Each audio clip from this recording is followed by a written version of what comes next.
ব্রেকফাস্টটা দেখে রবিবারের ব্রেকফাস্ট না মনে হলো, ক্যালেন্ডার কিন্তু বলছে আজকে রবিবার।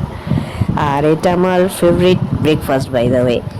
দই আম চিড়ে, তার সাথে রসগোল্লা। তারপরে খেয়ে দিয়ে স্নান করে গেলাম ছাদে একটু হাওয়া খাবো বলে। দেখলাম যে মেঘলা মেঘলা ওয়েদার আছে, বৃষ্টির তো কোনো নাম নেই, তো মেঘ দেখবো বলেই ছাদে গেলাম। হাওয়া ভালোই দিচ্ছিল।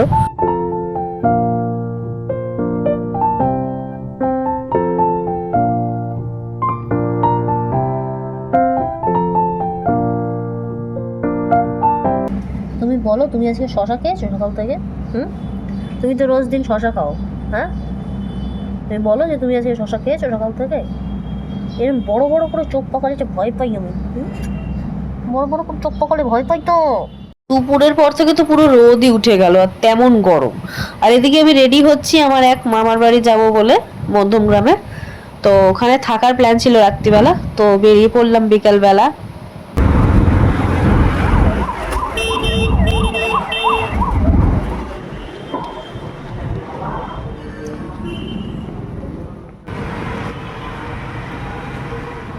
বিকেলবেলা ভাইকে নিয়ে একটুখানি পার্কে গেছিলাম, এই কমপ্লেক্সের ভিতরেই পার্কটা। তারপরে খেলাধুলো করে তারপরে আমরা গেমিং জোন আছে এখানে একটা, সেখানে গেলাম।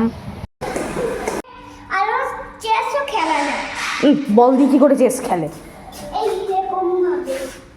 চেসের গুটি কই?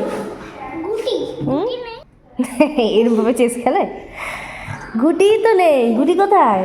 গুটি নেই, তাহলে কি করে চেস খেলা হবে? ওটা মুখে দিয়ে।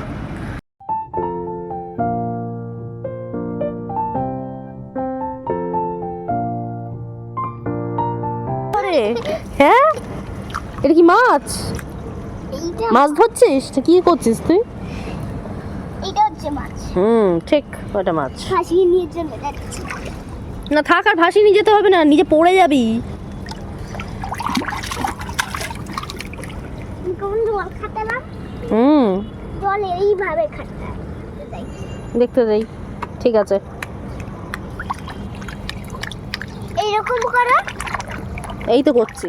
তারপরে সন্ধ্যাবেলা একটুখানি গল্প টল্প করে আমরা খাবার আনতে গেলাম। তারপরে খাবার খাওয়ার পরে আমরা এখানে মানে কমপ্লেক্সের ভিতরেই পাইচারি করতে বেরোলাম, খাবার হজম করতে বেরোলাম আর কি। এখানে অনেকগুলো ফুল ফুটেছিল, তাই আমি ফুলের ফটো তুলছিলাম, ভিডিও করছিলাম। তারপরে সুন্দর হাওয়া দিচ্ছিল। তখন কটা বাজে, 11:30 মতো হবে। তারপরে ঘরে গিয়ে আর কি একটু গল্প টল্প করে ঘুমিয়ে পড়লাম। আর আমার তো মোটামুটি ঘুম আসতে অনেক দেরি হয়, ওই মোটামুটি 2টোর দিকে আমি ঘুমিয়েছি। তো আজকে ব্লগটা এই অবধি রাখছি। তোমাদের ব্লগটা কেমন লাগলো অবশ্যই কমেন্ট করে জানিও।